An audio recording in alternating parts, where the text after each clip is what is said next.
Hi everybody, my name is Alicia. In this lesson, I'm going to talk about some nouns that can be used in countable and uncountable ways. I'm going to introduce the noun, the different meanings for the noun, and also a few example sentences. So let's get started. Okay, first I want to start on this side of the board. I'm focusing over here on food. So we're going to talk about some very common food-related nouns that can be countable or uncountable. Let's start with fruit. So let's look at the uncountable meaning first and then the countable meaning second. So fruit as an uncountable noun means food from a plant. So this is food usually with seeds inside or food that comes from a seed of some kind, or it's like the fruit is the seed of a plant. So this is generally known as fruit, the uncountable meaning. For example, do you like fruit? Do you like fruit? So this is the uncountable sense of the word. As a countable noun, fruit means a specific type of fruit. For example, many fruits grow in warm climates. So warm climates means a place that has a warm temperature around the year or year-round.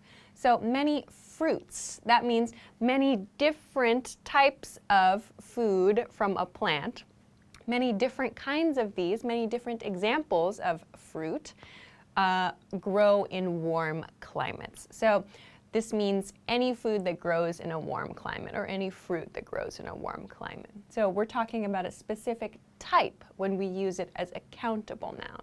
So some people might prefer like fruits that are very sweet, or some people prefer fruits that are very sour. So you might want to talk about kind of categories or very, as I said, specific types. To do that, you can use fruit as a countable noun. Okay, the next one is meat. So as a countable noun, as an uncountable noun, meat means food from a cow or a pig or a chicken.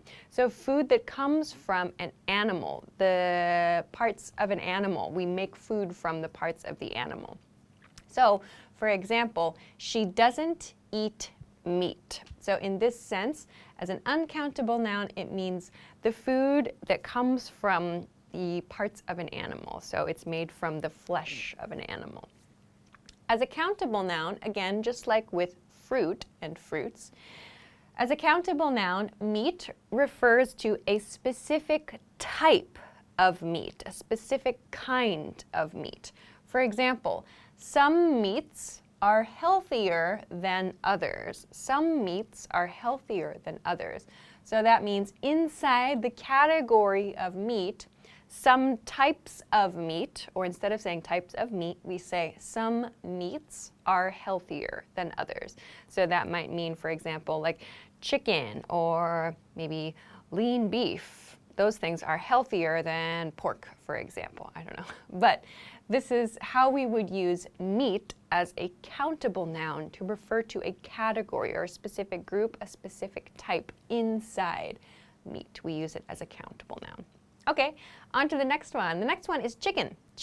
So yes, I did mention that chicken is a type of meat, but we also use chicken alone as an uncountable noun. It means meat from a chicken. Meat from a chicken, where a chicken, as we'll talk about in a moment, is a bird. So when we use it as an uncountable noun, we use it to talk about just the meat that comes from the bird. For example, let's get chicken for dinner. Let's get chicken for dinner. So this is as an uncountable noun, chicken.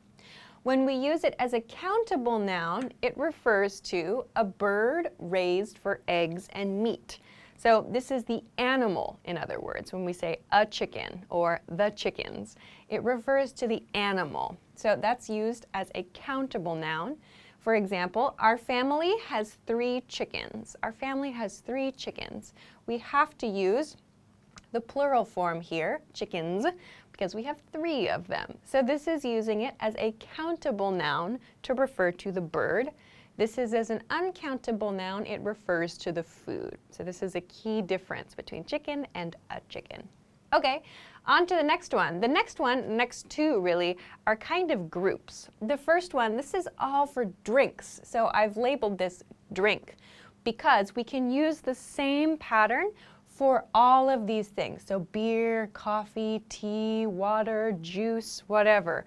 All of these things, we can use them as uncountable nouns to just mean a drink. For example, we drink a lot of coffee. So this coffee just means in general, as a type of drink, as a kind of drink.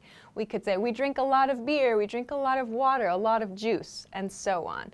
This is as an uncountable noun. When we use one of these words as a countable noun, however, it means one serving. So usually here, like a cup or a glass of a specific drink. So you'll hear 2 beers, please. 2 beers, please. That means 2 servings of beer. Or 2 waters, please, you might hear. Or 2 juices, please. So we use these as countable nouns to mean one serving or one portion of that drink. So when you're speaking generally about likes or dislikes or your habits perhaps, you can use it as an uncountable noun. When you're ordering something at a restaurant or you're talking about quantity, you can use it as a countable noun. So just add an S to the end of the noun here. Okay, so the same idea applies to this last one in the food group. I have bread, cheese, cake.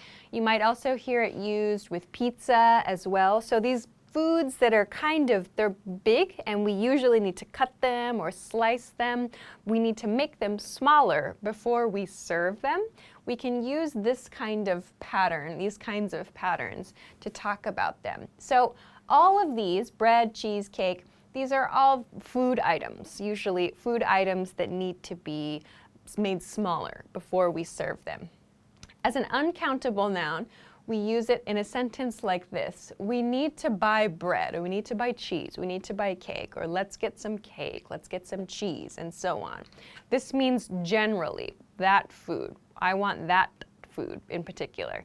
So we're not talking about the smaller parts or a specific type. But when we use it as a countable noun, it refers to a specific type of that item. So a specific type of bread or a specific type of cheese, a specific type of cake. For example, some cheeses are made with mold. Some cheeses are made with mold, like blue cheese, for example. So some cheeses, you'll see here, I've made cheese plural by adding an S to the end. That means inside the category of cheese, some types are made with mold. So we would not say some cheese are made with mold. We cannot use it in that sense with the uncountable version. We need to use a countable, so a plural form of the noun. We could talk about bread as well in this way, like some breads take a long time to make. Some breads take a long time to make. That means within the category of bread, there are some types that take a long time to make. We can do the same thing with cake or with pizza. So yes, it's this uncountable noun. When we talk about it generally, we mean this uncountable noun. But if we want to talk about a specific type or a specific category inside this group, we use it as a countable noun. This is especially helpful when you're talking about flavors or the way something is made. Okay, let's continue on to the next side. The next side, I have here food. Yes, this is generally to talk about all types of food. So as an uncountable noun, we use the word food to talk about everything that people eat, everything that animals eat. So things for people and animals to eat, food, as an uncountable noun. However, when we use it as a countable noun, we're talking about a specific type of thing to eat. So this follows the same pattern as all of these food-related items, well, except maybe chicken. But it follows the same pattern as these. When we want to talk about a specific category inside food, we can use it as a countable noun. So as an uncountable noun, we might say something like, I ate too much food. I ate too much food. But as a countable noun, you might say something like, fried foods are unhealthy. Fried foods are unhealthy. So why did we say fried foods are unhealthy? Why not fried food is unhealthy? Actually, both sentences are correct. It's totally fine. The difference, fried foods, this means all types of food which are fried are unhealthy. So that means fried chicken or like French fries, fried potatoes, anything dipped in oil and cooked at a high temperature. All of those things are unhealthy. So this is why we use fried foods. We're talking about specifically all things inside the category of fried food. So we can use the plural form here. But yes, fried food is unhealthy is also okay to use. So they communicate the same idea, but you might hear something like this as well. So if you want to talk about a specific type of thing, you can use countable, the countable version to do that. You'll hear this a lot when you're talking about like diets and healthy eating and so on. People will say like, try to include more healthy foods in your diet. So that means try to include more food that is healthy. So it's like a quicker way to say that. Okay, on to the next one. So the last group here, these are quite different from the ones we've talked about before. Next is glass. Glass. So as an uncountable noun, it means a material. So glass is the thing that like windows are made of. This window or the window is made of glass. So it's a material we use for things, for cups or for glasses and so on. Countable noun then, I've just hinted at it. Glass as a countable noun means an object used for drinking liquid. So as a countable noun, yes. Please be careful, this is not the same as glasses. That's a separate situation. So we can use glasses to mean the things we wear on our faces to be able to see better. This is different. So we don't say glasses is for the accessory that we wear. This one is different. We use glasses to mean an object used for drinking liquid. So this is the plural form. So one glass, two glasses. Bring two glasses from the kitchen. So that means two things for drinking liquid from the kitchen. So material, object for drinking liquid. These are very different. Yes, it's true though. Sometimes you might have a glass that is made of glass. So in that sense, you can use them together. Okay, on to the next one, time. Time. So time can be uncountable or countable. Time, as an uncountable noun, means the duration of something, how long something is. So we use clocks to measure time. In a sentence, we don't have enough time to have a meeting today. We don't have enough time. So that means we don't have enough space in the day. So the duration is not long enough. The duration of this day is not long enough. As a countable noun, however, it means the number of instances. So for example, I've traveled overseas many times, many times. So you use this when you're talking about your life experience, for example. I've been there 3 times, or I've seen him 4 times today. So times in the plural form is used to talk about the number of instances, the number of times, the number of instances you have experienced something, or maybe the number of instances you're planning to experience something in the future. So these two are quite different. Okay, the next one is work. This is a very good one to remember, especially if you are in creative related fields. As an uncountable noun, work refers to one's job. So one here, one means one person, oneself. So your job or your profession. For example, she's at work right now. I have to go to work, and so on. So that refers to your job, your profession, the thing you do for your life. However, as a countable noun, work means something made by a creative person. So this is like an artist, a musician, an illustrator, whatever kind of creative work it is. I've just used it there. We use work to talk about the things that are made by that person. For example, I love the works of Monet. I love the works of Monet. So works here means the things created by Monet.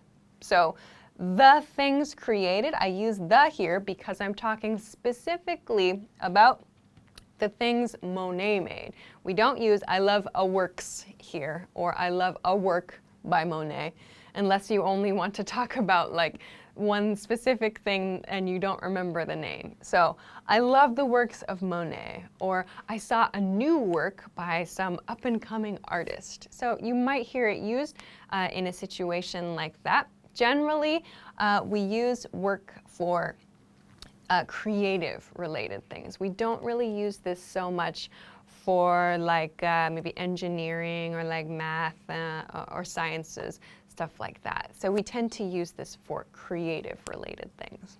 Okay, on to the last one, pronunciation. Pronunciation, important I think for everyone watching this channel. Pronunciation as an uncountable noun means the sounds made when speaking a language, so generally. So we have English pronunciation and Chinese pronunciation and French pronunciation. So those are the sounds made when we speak a certain language. For example, pronunciation practice is important.